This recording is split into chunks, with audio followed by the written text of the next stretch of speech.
Hi guys, I'm Shmee, and today is a very, very special day because I'm going to be taking a look at this car behind me, the Ferrari F12 TDF. And not only are we going to be going for a walk around showing the car, but I'm going to be able to take it out for a test drive and experience one of the last of Ferrari's naturally aspirated special limited edition series cars, and one of the greatest, I think, basically they've ever made. The TDF, named after the historic Tour de France, is the swan song of the F12. Now, the F12 Berlinetta has now been replaced by the 812 Superfast that I've taken out for a drive and shot a pretty in-depth video with, but this was the TDF. 799 of them, 780 horsepower from the naturally aspirated V12 engine up front, with all of that power going to the rear wheels. It also introduced Passo Corso Virtuale, the rear wheel steer, so that makes it basically drive like it's on rails. And another interesting thing about this car is the size of the front tyres.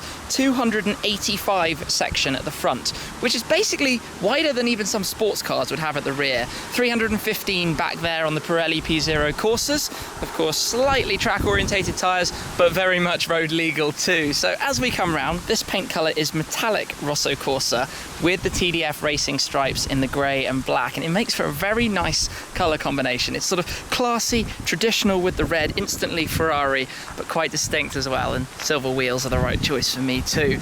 Now, this car has a lot of sort of tribute and history. These louvres on the rear arch sort of remind you back to the 250 GTO. The aluminium cap here reminds me also that a lot of the body panels on this car are now carbon fibre that were aluminium on the F12, which saves about 110 kilograms of the total weight of the car, using Alcantara on the interior as well, and all sorts of different things. But it's GT platform to start, but turned into a complete animal in this configuration. So it's quite heavily redesigned from the original car, from the F12 Berlinetta, but you can see the aggression of the diffuser, these quad exhaust pipes at the back. I like the carbon sort of panel there across the back between the rear lights. You've got an enhanced lip spoiler back here for more downforce. You've got a decent amount of luggage space back there as well. And if we come around to the front, you can see sort of maintains this airflow where literally the air sort of goes straight through that bridge, with additional kind of turning vane aspects in there to direct it around the car and keep it planted on the road, which is also what this sort of section around the front is for. Big grille for airflow through the car, cooling. There is a massive engine in here after all. But let's just come around and have a quick glimpse at the interior as well, just to sort of take this in. It's quite a striking and bold specification, with the red leather to go with the carbon fibre, the Alcantara, the red leather of the steering wheel. Everything you look at is glorious. The racing harnesses, of course, it's a race-inspired car. That's how it should be, attached to the strut bar across through the rear. But this is proper limited edition special Ferrari, and I have enjoyed them before. Now, I have actually driven a TDF before off camera, very briefly, and I didn't make a video with it, so it is a big thanks to the owner of this car who has allowed me to come along today and, well, show it to you and then take it out for a little drive. So for the moment, let's actually jump in and fire it up. Hear the noise of this amazing engine. So it has the old school Ferrari key. Some don't necessarily like that anymore, but it was sort of traditional to have this key. All the models have it up to the LaFerrari. Now they have a keyless system, but obviously the ethos being key goes in the side, turn on the ignition, and then you've got the nice big engine start button on the dashboard. And it comes into life, and already, I promise you, that sound is just astronomical. It is so good, even just turning it on, just feathering it now. It's amazing. It's an experience, this car, and I haven't even moved in it yet. So let's get underway, see what the F12 TDF is like, and then I'll park up and show you a bit more around the inside as well. But I think this is about to be something incredible, and I'm looking forward to it. The first mission in here was getting the racing harness on. Obviously, I am held in very securely and tightly, which means I can't exactly move much, but that is half the fun of a race car. But I'm driving at the moment in wet mode, which means soft suspension, gentle gearbox, nice and easy cruise. And to be honest, mostly it's that. Now, the suspension is definitely firm. Even in soft, I can feel the bumps coming through the car on a road that I know is actually quite smooth, but that is the point. This is supposed to be that kind of track car, that proper drive, and it feels aggressive. You know, the way it just went down through the gears felt quite aggressive for a wet mode in a car, for the sort of gentle, smooth setup. But let's move that up towards sport and skip it actually and go into race. So this is where it's going to start to get quite lively. And I've been warned that the F12 TDF can be quite a twitchy machine. So I've got to be a little bit aware of that and not necessarily put my foot down and boot it, because even though it was £350,000 or so new, they're currently worth 700,000. They doubled their value. If you just drove it off the forecourt, you made double your money on it immediately, which is kind of crazy really, but that just shows you the level of demand for this car from Ferrari, and equally I suppose the pressure on them to make something really quite crazy and desirable. And from what I know of this car before now, that's what it is. And I haven't actually really tested the F12 Berlinetta, so I can't do a sort of feedback I guess on that. But what I can tell you is it already feels like an event. It feels like drama, like an occasion. And I'm going to press auto here and go into the paddles and start just flipping them down 6th bit. Listen to that. The speed with which it shifts. And then the noise, even just at slow speed, the rawness of that V12, the way it sings through the cabin. And I haven't even gone over like 50 kilometers an hour there. You just feel like it's sitting, waiting to explode. And now that we exit a little village, listen to that singing through the cabin. It goes up to 8,900 RPM at the red line on the V12, and the noise is glorious. That sound, it's obviously valve controlled, so when you lift off it quietens up a notch. The shifts are so fast. The shifts are so fast. I'm just like sitting here with my jaw open, and I've barely even pushed it. The way it shifts, and then you get that kind of explosion from behind. The violence and ferocity of it. It feels like an animal, and I'm not even driving it hard. It feels like a savage animal waiting to pounce. Oh my goodness. This is the F12 TDF. The shifts, they're addictive. You just want to keep blipping. This is a dream. This car is a dream. An absolute phenomenal experience. This is Ferrari's limited series. You know, this line of cars, you had the 599 GTO. That car was given the GTO designation from the Gran Turismo Omologato, from the 250 and then the 288. This, they gave it the Tour de France name to pay tribute to the 250 Tour de France's victories in various different rallies and event stages. Seriously, it feels, I mean, the racing harnesses are a big part of this. It feels like a serious event. You can just hustle it down lanes. You have to concentrate, I tell you, in the zone properly driving in here. It's definitely on the firm side, it's definitely on the noisy side, it's definitely on the aggressive side. And those shifts, it's the shifts that are getting me the most, the ferocity with which they go off.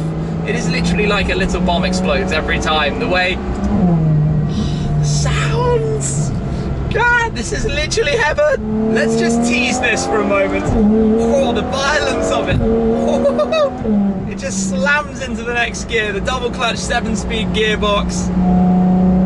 It's the sound though that just dominates this experience. The seats are firm. When you're tied in this low in the bucket seat, visibility out is awkward. I can't see anything over that side of my shoulder, but that is irrelevant when you're driving something this phenomenally cool. Half the fun is letting these revs build up slowly, the sheer noise this makes. I'm beating on about it way too much, but listen to that! Just listen to it! It's insane! The more I drive this, the more I'm falling in love with it. It's just, this is next level. This for a driving experience is just a different world of involvement, noise and sheer drama, and just that's what this kind of car is supposed to do. You know, these aren't built for mass market. These limited series are built for sheer enjoyment and driving pleasure, and this ticks every single box in every way it possibly could as an event and a total all-round experience to take out to drive. And the power, I mean, I'm not using anything near everything it's capable of. We're on the roads and it's not my car, obviously. It's a big thanks to the owner for allowing me to drive it, but it's just, I don't really know what else I can say. I'm going to screw my head back on for a second and think more about this as a car, and I guess what it's actually like to drive, rather than getting lost in the excitement of it all, as easy as that is to do. And I think one of the strange things is the length of this bonnet and the size of those front tyres and what that means, because it requires you to concentrate and sometimes almost cling on from the sort of movement that you've got and how it's bouncing around, getting caught, as obviously those are really, really wide tyres. You very rarely find anything like that.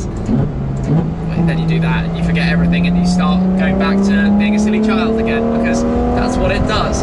But this car has this kind of balance of very much towards the end of craziness to make it fun, as opposed to, I guess, being simple and easy, which is the general sort of trend these days from cars.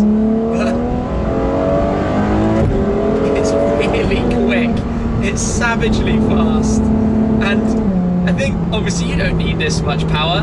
You definitely enjoy the rear wheel steer, because that does counter those front sort of tyre widths and mean that the car is surprisingly agile for its size. It's obviously very light when you've taken out over 100 kilos from the Berlinetta, but it just feels like a crazy grand touring race car, and that to me is my idea of fun. And the A12 Superfast versus this car, this is rawer, more aggressive and firmer. So I think the A12 Superfast is realistically the car to buy, but this is the car to own if you want something for special occasions. And I mean, the only real downside is price tag, how they've astronomically flown into a different territory, and it's, you know, out of reach for even, I guess, supercar owners, because you have to be on Ferrari's super hot shortlist to get your hands on something like this. And while this has been an amazing, amazing, amazing drive, I've got a little bit lost in it. But let's pull over and have another little look around here, because there's so many cool features about this car